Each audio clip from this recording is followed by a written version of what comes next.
Hello and welcome to Asia in Depth. I'm Michelle Flor-Cruz.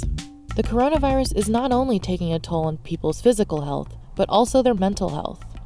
In addition to the virus itself, we're also facing a troubling wave of xenophobia, a new culture of social distancing, a barrage of negative news, and severe economic stress. What can be done to help us cope? In this episode of Asia in Depth, Asia Society's Executive Vice President Tom Nagorski is joined by Thupten Jinpa, a Tibetan Buddhist scholar and a practitioner of Western and Eastern philosophy and religious studies. Jinpa, who is also a former translator of the works of the Dalai Lama, discusses how compassion meditation and other related Buddhist principles, and even Netflix, can help people cope in the face of so much uncertainty and fear. Thupten Jinpa begins the conversation. What I try to share is really based upon my own personal experience and also my own experience of what really works and what does not work. And one of the things that the Eastern tradition have really brought to the table in this more globalized world is the deeper appreciation of our own mind's power to heal and also to really kind of show us a way. So that in the West, we tend to rely heavily on experts and we compartmentalize knowledge. And for example, if you have a mental problem, you look for a surgeon or you look for a psychiatrist or you look for a therapist. Whereas what the Eastern tradition is telling us is that actually, to a large extent, you can be the master of your own mind and learn to have some ability to regulate your thoughts and emotions.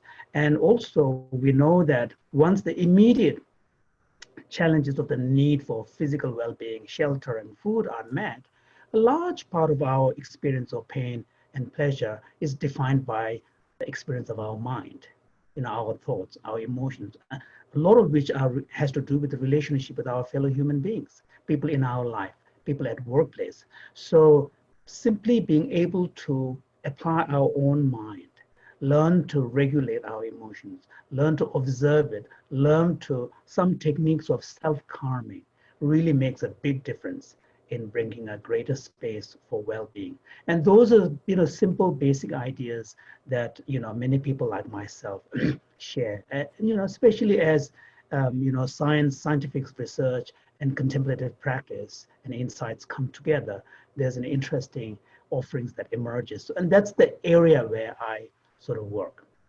So I'm already remembering the feelings that I had and the reflections I had when you last came to the Asia Society. In that, in just a few words, you have a soothing effect. But when you talk now about self-calming and the power of the mind, I must say I feel very Western as you talk about the Eastern approach, because in even calm times, right? For some of us, the mind has a habit, shall we say, of racing away with our stresses and our anxieties. And I think it's a tenet, right, of mindfulness. So it's not just Thupten Jinpa saying this, but it's so important, as you've just said, to allow the mind to exert that power and to live in the moment. But of course, right now, for so many people, whether it's a matter of their own health, their friends' health, their economic well-being, the moment is really, really tough right now.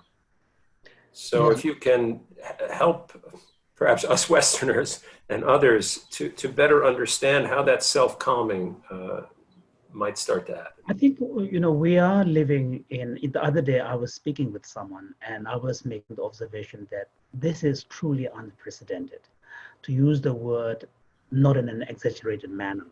There are some people who have memory of the Second World War, and there may be, one or two people left from the First World War.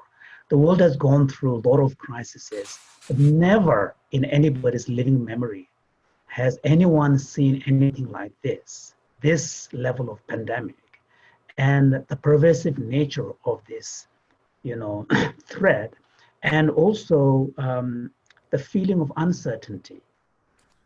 Because first of all, there is no cure at the moment, and the vaccine development is way down the line, and the spread seems to be moving quite fast. And partly because we are so truly integrated, interconnected as a world. So a tiny virus that's first emerged in Wuhan within a few weeks traveled worldwide because the world is so interconnected.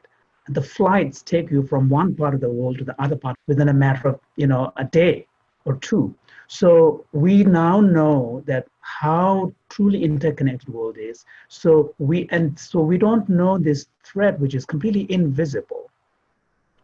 And also we don't know because the world has never experienced anything like this. We don't quite know how and when we can afford to ease the restrictions that we have to impose upon ourselves. And that means slowing down the entire economic, activity. And what does that mean? And unfortunately, many companies are also using this opportunity to lay off probably something that they were planning, but now they have a, excuse. So I think they are sad part of the story as well. And so you are right. What we are experiencing today is not only truly unprecedented, but the pervasive nature of fear and anxiety, particularly the feeling of uncertainty. That is the challenge. I think, when there was war, even World War, the threat and the dangers were pretty clear cut. The morality of the work was clear cut. And solutions, whether we achieve it or not, was fairly straightforward. But in this case, we don't know. And we don't know, for example, how long people have to be self-quarantined, how long this lockdown need to be imposed, on a national scale. So all of this is what makes this uncertainty that makes it very difficult for us to kind of bear it. And now, of course, in the contemplative tradition, as well as mindfulness teachings and the contemplative teachings tell us that as much as possible, we should not suppress what we are experiencing. Because, as human beings, we are naturally averse to difficult experiences. Nobody likes difficult experiences. We crave for pleasure. We are aversive towards difficult experiences. But generally what happens is that when we are too aversive to difficult experience, we tend to deny or suppress them. And so then a lot of energy and effort goes into suppressing and denying it. So since this is a suffering, this is a predicament that we all have to endure anyway, it is more healthy and constructive if we choose the time, not the entire day, because in any case, the fear and anxiety is going to come up in your mind anyway, because it is so evident in the fact that we are confined in our room, in our house. Home is an indication that something isn't right. So we don't have to conjure to imagine what the suffering must look like. The suffering is there, but instead of suppressing it and denying it by rejecting it in the form of frustration or anger, because the denial and rejection manifest in the form of resistance, and that comes up in the form of frustration, anger, and confusion, and so forth. So here, I think a little bit of advice from the teachings of mindfulness and contemplative practice of paying attention, deliberately looking at the fear and anxiety as it were, confronting them, looking at their face, and just observing and breathing. And it can help to breathe in, cool air, and then breathe out and imagine the tensions and stresses being released. That way, you know that you can calm yourself. So I think in this moment, probably the first important skill that we all should learn and use is really some ability to calm ourselves so that we don't get worked up. Because if we get worked up, then we let our mind to be overtaken by fear and anxiety. And when fear and anxiety overtakes our mind, we lose clarity. And when we lose clarity of thinking, then we do all sorts of horrible things. So, and especially if you're living with your family, then your frustration and anger will manifest physically, which can be threatening to people in your life. So I think just being able to learn to calm our mind and breathe, and some simple deep breathing, like in an exaggerated manner, and letting it out from your mouth, even 3 or 4 times, you can see immediately the effect of slowing you down. So I think those things are important, not just for our own well-being, but also for the people who are in our life, especially when we are confined to small space right now, where everybody is next to each other in the family context. Yeah. So you've given us a lot to chew on there, and I want to follow up on two fronts, and they both have to do with the nature that you've just described of our kind of community at the moment. So on the one hand, many of us are crowded in the sense that we are with family and perhaps in close confines, as you said.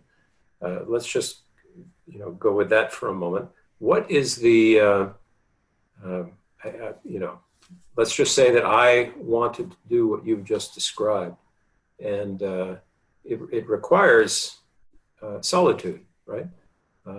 And for many people who live, I happen to live in a nice home in Brooklyn. I have space. I have this room where I can have this conversation with you.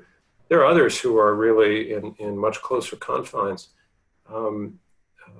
How does that, I mean, is it necessary to be alone, really, at least for some time of the day, to do the kind of contemplative thinking, the breathing exercises, etc., that might allow one to face the fear and do so in a way that might not be so debilitating?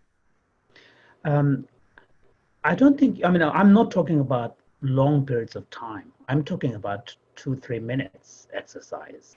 So, and there, even in a crowded space, I have cousins living in the Brooklyn area, Queens actually, and they live in very close confinement, sort of small houses, and 2 kids, 3 kids, some of them. Even in a more crowded space like that, you can always find corners, where you choose to be for 5 minutes or 10 minutes on your own. And just making that choice, even to the point of finding a good posture or putting your feet down on the ground and keeping your body posture sort of upright, because the body posture, and it's kind of almost like a ritual, but creating that ritual sort of, disposes you towards a more sort of spacious mind. So I think, this is where we can learn a lot of things from religion, because when you walk into a chapel, the fact there is a silence, there is a serenity in that space, immediately creates a feeling of serenity. And this is the power of that ritual. This is the power of creating the space. So even in a crowded place, you can always find a corner, and you can do it on your bed in the first thing in the morning, get up and just, instead of immediately rushing, sit on your bed and find that 2-3 minutes or 5 minutes. I think if you do that on a disciplined manner, it really helps. And I'm not talking about 30 minutes or an hour-long practice. That's sort of unrealistic for a lot of people. But simply being able to collect your thought, gather your attention, rest your attention on your breathing, and do this deep breathing to relax you, and then just compose your mind so that you say, okay, today I will bring this tone of composed mind to whatever I do in the house today. And that simple intention, you'll be surprised how that a simple act changes the tone, the nature of your relationship, and the pace during the day. So I'm not talking about long hours of practice. So we have several questions coming in already on the YouTube platform, and a few of them go to the question of the Anglo-American value of the individual against the, I guess, to your earlier comment, Jinpa, the more Eastern value of community. And maybe I'll just try to wrap them in one here. I mean, you have spoken very eloquently and written eloquently about the power of community in such times. So now we go from a home that might feel crowded with 3 or 4 people in it to the fact that one of the not solutions, but one of the things that you might say in a normal situation is of such great value. You've said so many times that, reminded us that humans are social creatures, right? Yes. And we live in a moment where community in the sense of in-person engagement is just not possible in many corners of the world, including the ones that you and I are speaking from tonight. So how do we reconcile the fact that this is a moment for community engagement, and other than what we're doing right now, we can't really have it? I think here, the technology has really come to the rescue. We are now recognizing the power of technology to connect. Like this, meeting right now we're having, where we are, you're offering a platform for people to come together and share in this exchange. And also, simple Skype, or my in-laws are in the 80s. They're based in Montreal. My brother-in-law's in California. How are they doing? I have to ask, how are they doing with the technology? Actually, they were, I had actually encouraged them to take up iPad or tablet 5-6 years ago. So by now they are really well seasoned. And now I found out recently that on the FaceTime icon, you can actually have a conference call where you can have multiple family members on the call at the same time. So, I mean, the technology has really helped. And in my case, my brother lives in Toronto. He has a large family there. My sister lives in Boston, who actually is, by the way, a nurse practitioner, and she's at the front line of, a healthcare professional kind of work. But I've never been so connected. I mean, normally I travel a lot, I'm quite busy, and I tend to be, because I've been a monk for a long time, I don't, sort of interact with my family, my extended family too often. But now in this current situation, we are constantly on Facebook, not Facebook, FaceTime, meeting with each other, occasionally having conference calls. And so I think what this global pandemic has reminded everybody is what matters most in your life.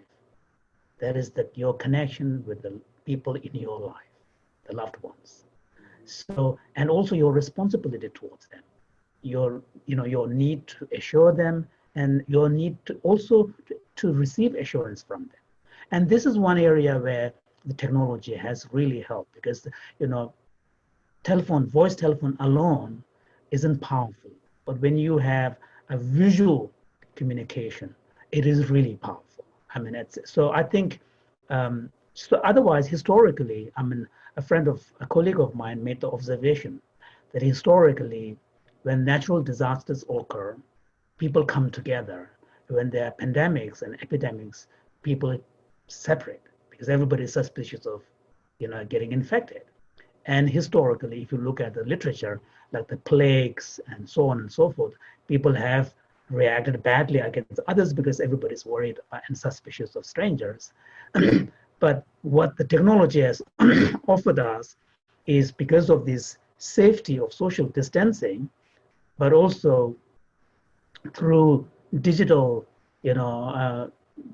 meeting, there's no danger of, kind of communicating diseases. So people are much more open to the, allowing that need for connection to be really manifested. So we are very lucky to have the power of this digital technology at this time of pandemics. We have a related question, which goes to something you, and I don't think this is your phrase, but you've spoken about the helper's high, as in the great surge of, I don't know if it's endorphins or dopamine or what it is that we get when we do something good for our fellow human beings. And in a moment like this one again, there is an urge that we feel, whether there are our neighbors down the street or our elderly loved ones, you name it, where we feel that we need to go and we need to help them. And again, it's a little bit like the question about community. Right now is not a moment to go and help the 91-year-old woman down the street, at least not in person. What's the advice you give? Obviously, there are other ways to achieve the helper's high or to do good in this respect. But how do you respond to that question? I think for us ordinary citizens, I think in this time of crisis, it is important for all of us to truly express and feel and contemplate our gratitude to people who are at the front lines. Because these people, the professionals, healthcare professionals, doctors, nurses, nurse assistants, and hospital administrators, as well as the paramedics, and also the public transit drive, officials. All of these are really out there. They don't have the luxury to be safe in their own home because they are part of the essential services. And particularly those who are in the front lines of treatment of COVID-19, we as a human being, as a member of human society, truly need to recognize our indebtedness to them. And it's really important to cultivate that sense of gratitude. And when there are moments, when you happen to see them or connect with them, we need to say thank you.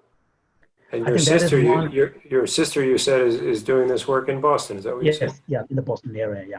So I think it's really important that we, and this is why, in various parts of the world, particularly in Europe, they have collectively chosen to have a ritual, like everybody standing out and banging on a pan or something at any given moment. That I saw some of those images from England and Scotland, to the NHS staff, National Health Service staff.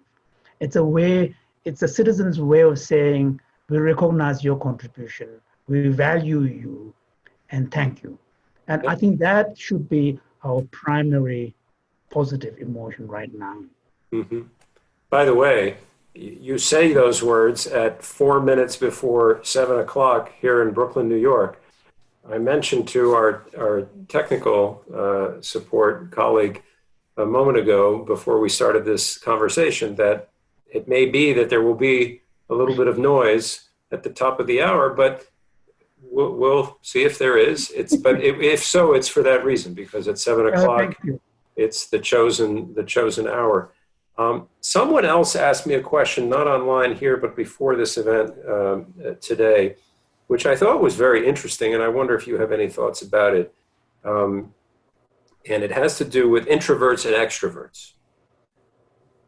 Meaning, her question was that, for extroverts living in this moment where we are confined, where you can't go down the street and hug someone, where you certainly cannot go to a big crowded social gathering, and you can't go to a bar or restaurant, it's a tough time, right? And again, assuming that we're not yet talking about much more profound problems about health or economic well-being. And yet for introverts, if one is well on that side of the spectrum, there may be something comforting about this. Have you thought about that at all? And does that ring true to you? I don't know. I have two daughters. One of them is more introvert. The other one is more extrovert.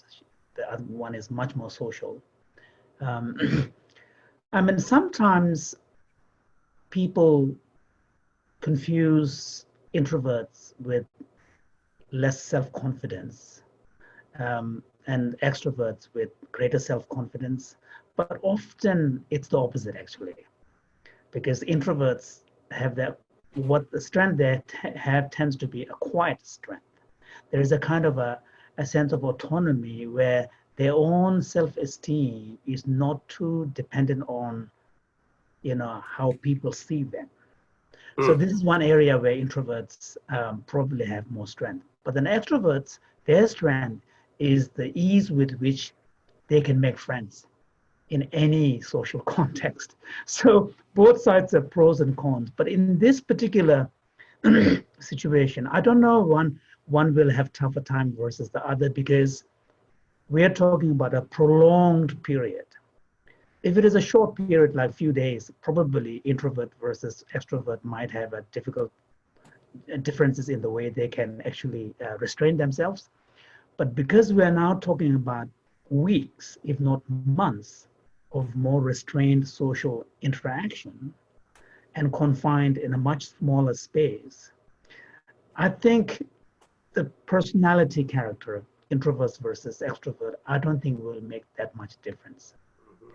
I think where it will make a difference is anyone who is willing to do the difficult thinking, hard thinking, and create a mind of preparedness. I'm here for the long haul. This is not going to be going away within a week. Just have this preparedness, thinking ahead, preparedness. And then when you prepare your mind, then it allows tolerance and patience to come in. Whereas when you expect things to move fast, then time tends to stand still and don't move. So I think that is the important thing. And then, of course, a lot of us have, Netflix as our savior. So especially younger people. And then there are now series and series where you don't have to wait for the next week for the Netflix to, the series to come in. So I think combination of little bit of self-calming breathing exercise with some reflection on the day and broader thinking about the overall situation and Can I ask you to hold a minute? Can you hear this? Oh, yes. Wonderful. Yeah, that's wonderful. Yeah. So I was saying that, a combination of learning some simple skills of breathing and quieting your mind so that whenever you are beginning to feel overwhelmed, you can invoke that. So that's one important skill. Yeah. Second is kind of a preparedness that I'm here in this for the long haul. So you prepare. And then the third thing is to remember that everybody's in the same boat. Yeah. Not just me. Everybody else is suffering. So the kind of sense of connection with common humanity, shared humanity with others, so that because often the problem is felt much more acute when you feel alone. The loneliness dimension makes experience of suffering very, very painful. But if you are able to recognize that the others are in the same boat, that not just yourself, and in some cases, or in many cases, there are others who are much less fortunate than us. Imagine cramped space. We're going to take a short break here to talk about Asia Society's ongoing programming amid the coronavirus outbreak. Though you may not be able to come to us as our centers around the world remain closed, Asia Society is still coming to you, putting on world-class conversations and programming accessible from the comfort of your own home via free live webcasts. You can check out the full slate of our upcoming digital events at asiasociety.org/online. That's asiasociety.org/online. And now let's get back to Thupten Jinpa and Tom Nagorski. First of all, I have to go back to something you said a moment ago. I think this is, at least for me, the first conversation we've ever had about mindfulness and Buddhist tenets that also has had the phrase, Netflix is our savior. So perhaps we'll get Netflix to sponsor this series, but thank you for that. You also said, Jinpa, a moment ago that it's essential to prepare one's mind for the fact that, it's not going to be better tomorrow, that this is a long-term thing. Again, I suspect some people may think, well, that's easier said than done. What if my mind isn't prepared for that? How do I, what things might I do or might people do to better prepare one's mind for, the fact that we're not going to get gratification or a resolution of this for some time?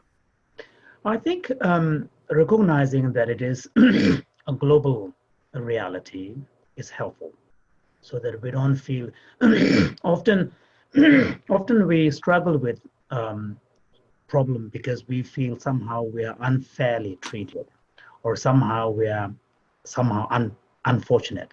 But this is a global phenomenon, so we simply have to switch on the television and we will know it's a truly global phenomenon. And then second thing is that the social distancing is the only thing that works right now.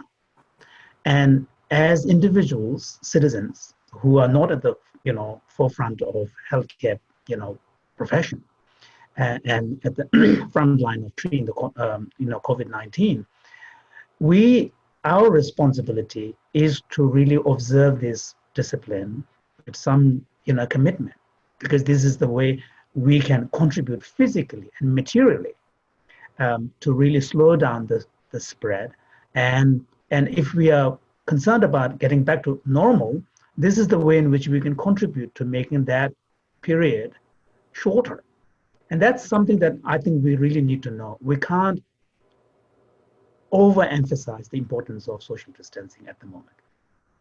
The second thing is to really know that we are all smart people.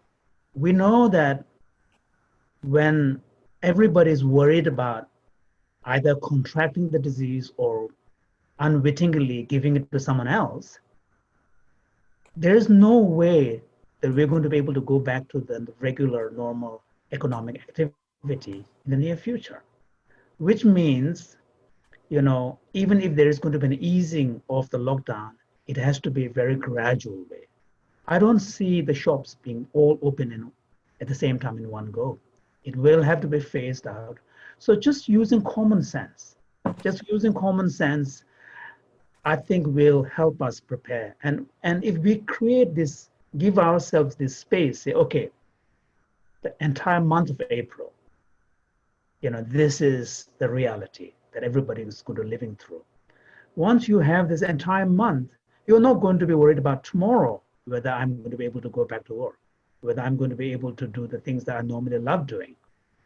So this is what I mean by preparedness. Not prepared to deal with a big problem, but prepare so that you create a space in your mind for that time, so that you don't bring impatience as another problem in your own life and dealing with the problem. And especially the thing is, those who have family members living home, keeping an eye on your own mental health is not only just for your own sake, it's for the sake of everybody around you. Because as social creatures, we pick on other people's energy. And if someone is angry and frustrated and unhappy, everybody living in that house is going to feel it. So like a virus, right? Yeah, exactly. So each of us has a responsibility to take care of our own mental health and create that more expansive space, so that however many weeks we have to go through, we can be more relaxed. Of course, the big economic problems, job losses, whether or not, the stock market, going down, all of this, even if we worry at this point, individuals, we can't do anything about them. Yeah. I told my, father-in-law, who takes care of his own investment, I said, once he had done all the adjustment of his stocks, I said, now, one thing I will tell you is, it will be a smart thing not to watch the stocks on a daily basis, because he cannot do anything anyway. So I think those are smart things that you can do with your mind. Yeah. So we have a lot of questions now, so let me just tick off a few of them here. Well, some actually, you and I talked just before we got online with the global audience here about parents and their children.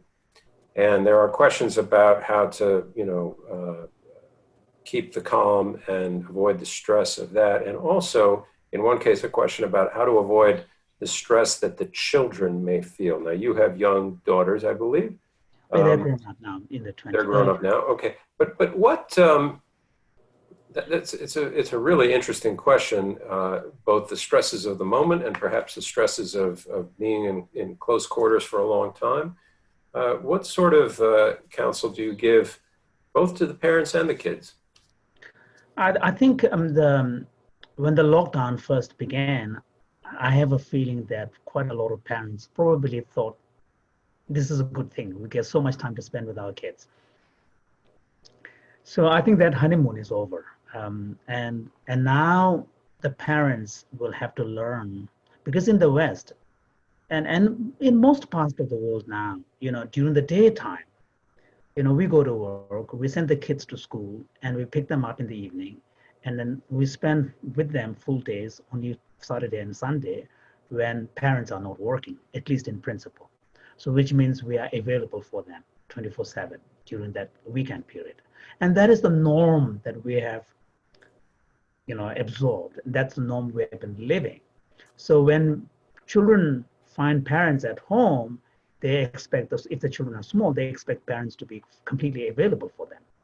Now in this, coronavirus time, the children are there 24/7 in the same house.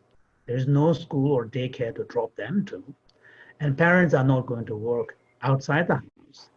So which means the parents and the children really have to learn how to be. It's almost like a new skill they have to learn. And here, I think one thing that is really important is for parents to really give the children not the impression that somehow the parents' work is more important than their children's schoolwork in terms of division of space. For example, like everybody has their bedroom, in most cases in the West, but the public space is the living room and the kitchen. And then, of course, if you take over the living room as parents, then it's a bit unfair.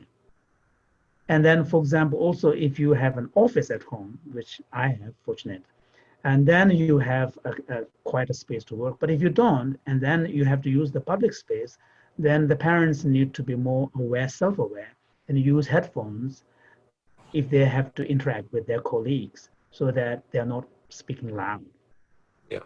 And those kind of adjustment is important. And also, I think parents, if the children are a bit older and teenagers and, age 10 and up or 8 and up, I think it would be important for the parents to sit down with their kids and explain and agree on some house rules that will make everybody's life easier, because otherwise everybody will be on top of each other. And similarly, on the part of parents, they shouldn't be nagging their kids all the time. They should create a structure. Say, okay, from this hour to this hour, you have your schoolwork. And let's look at your schoolwork plan and tell me what I can do to help you. And I will only ask you questions at such and such a time. That way, and then weekends, give children freedom, just as you would normally do. And parents yourself, if you're working, you also need to observe discipline so that after the work hours, you should not be working and getting frustrated and being, showing your frustration on your children, taking it out on your children. So those are important. It may seem like a common sense, but actually a lot of people don't pay attention and think about this. And simply, this is where contemplative teachings help. Contemplative teachings, in a simple way, what contemplative teachings are telling us is how can we live our life in a more conscious, self-aware way. Jinpa, we're getting, my colleague is emailing to say, beyond the questions, many people are just thanking you for your wisdom and your teachings.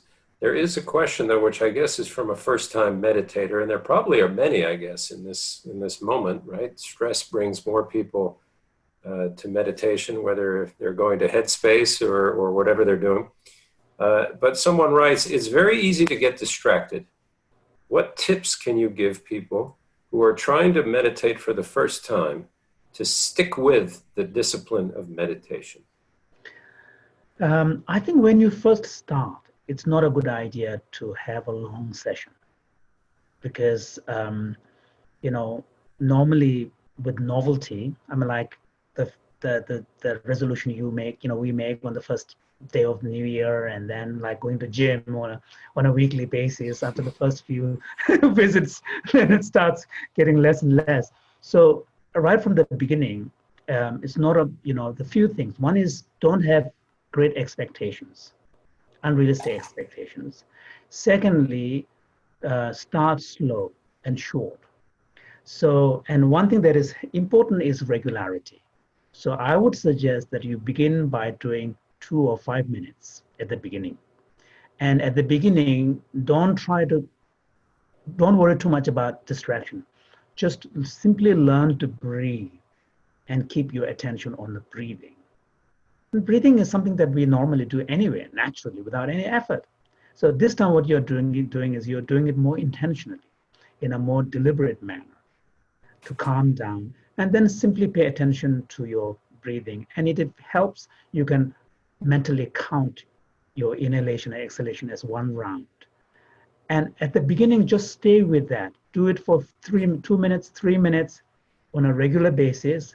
But it is helpful to either choose a specific time, say in the morning, first thing in the morning, and also find a specific place in your, just some association. It could be a cushion, or it could be a something that you would put on your chair to remind you, or whatever it is, so that you seek help from the environment to somehow predispose your mind to that quieter space you want to go.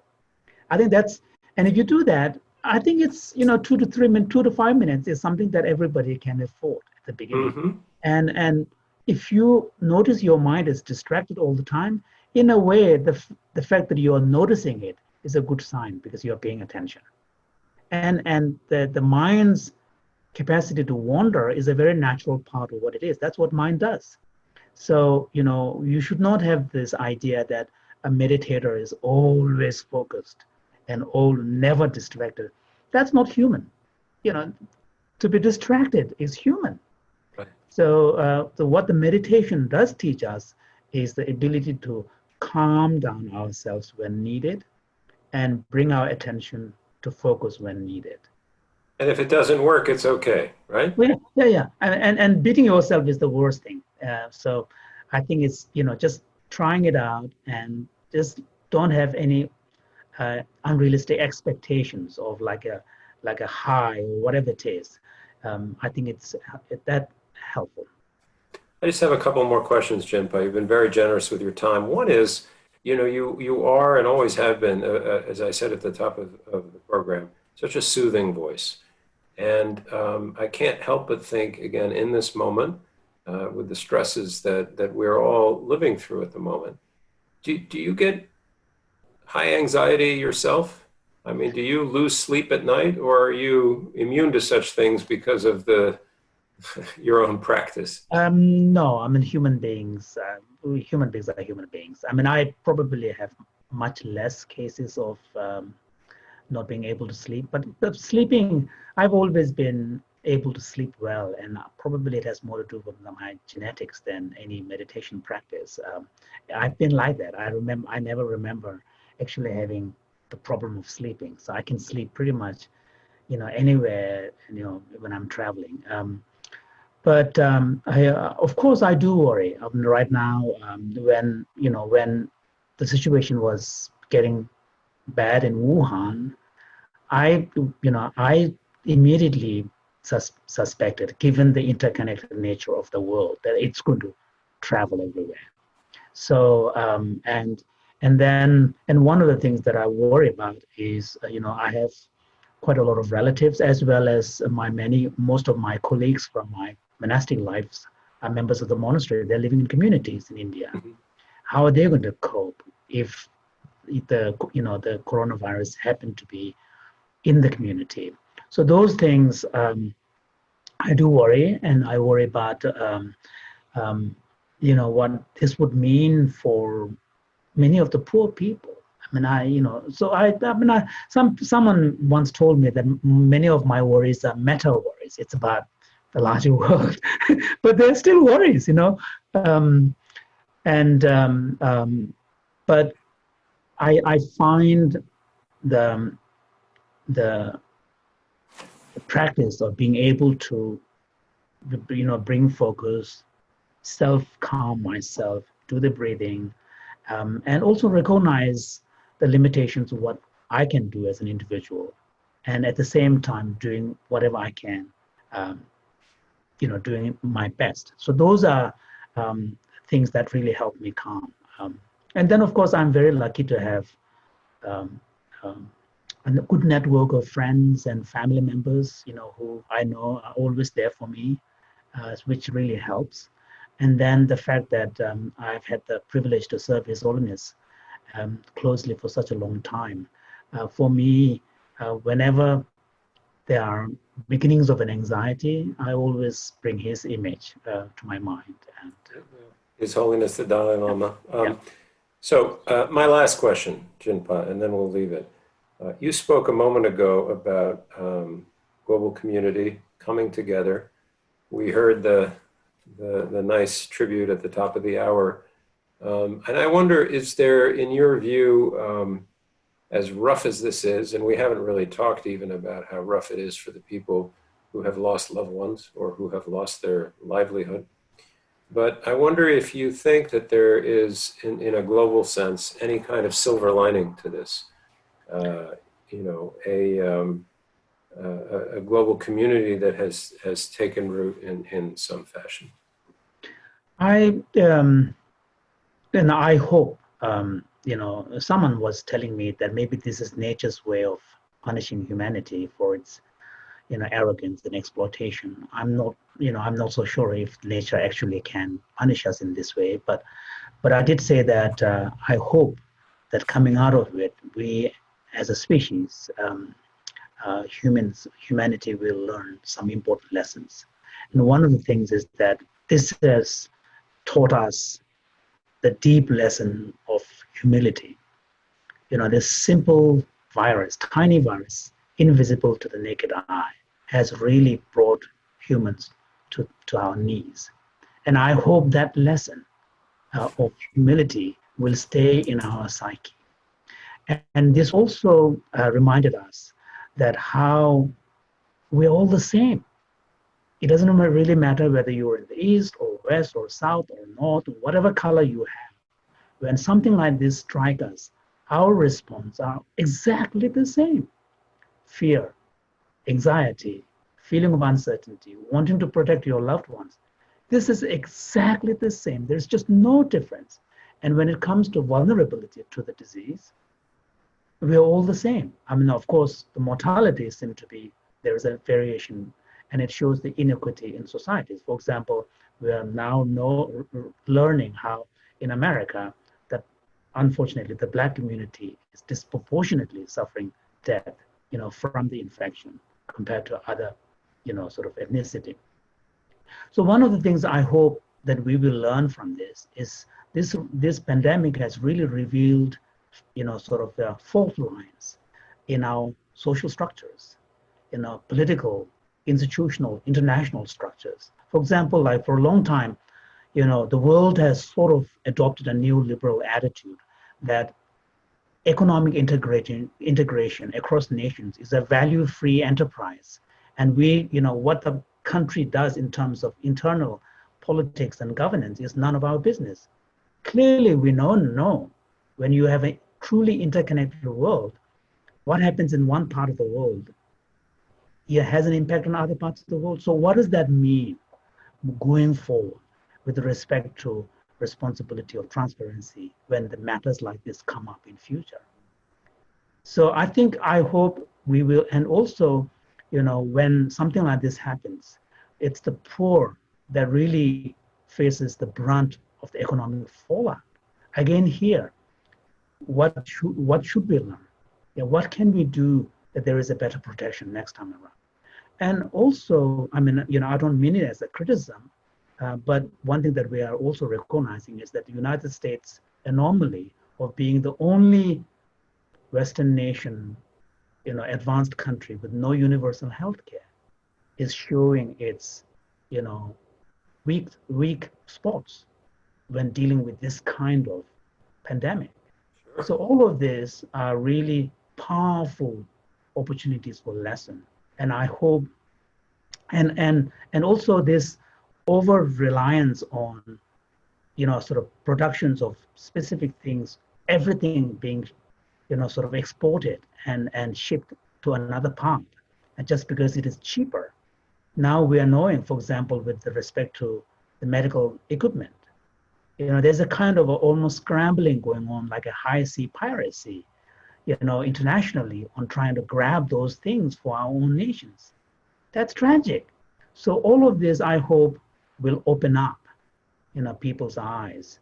And moving forward, I also feel there ought to be important discussion on the place of humanitarian considerations in structuring our society. Leaders in corporate world, and I hope when we come out of this, there will be some sort of soul searching that we will go through. I hope so. I hope it will not be a business as usual. But if that is the case, it will be tragic. I hope that we will learn. We need to leave it there. I cannot imagine, Jinpa, that business as usual will be the outcome here, but we shall see. Our great thanks to Thupten Jinpa for all the wisdom you've provided in what's been almost an hour now. Our thanks to all of you who've joined on the YouTube platform and others. Reminder to all of you to look to asiasociety.org for coming events. As I said at the top, there are several every week. If you have ideas for events, send them our way, or speakers or issues. And if you care to support the Asia Society as we continue to produce this global online platform, you can do that through Asia Society as well. Again, I'm Tom Nagorski in New York, Thupten Jinpa just outside Montreal. Thanks to all of you. Stay well, stay safe. We're in this together. Thank you. Thank you very much. Thank you. Thank you. Thanks for listening to this week's episode of Asia in Depth. We hope you're staying healthy and staying home as best you can. For more, you can subscribe to this podcast on Apple, Spotify, and YouTube. And check out past episodes on our show page at asiasociety.org/podcast. I'm Michelle Florcruz. See you next time.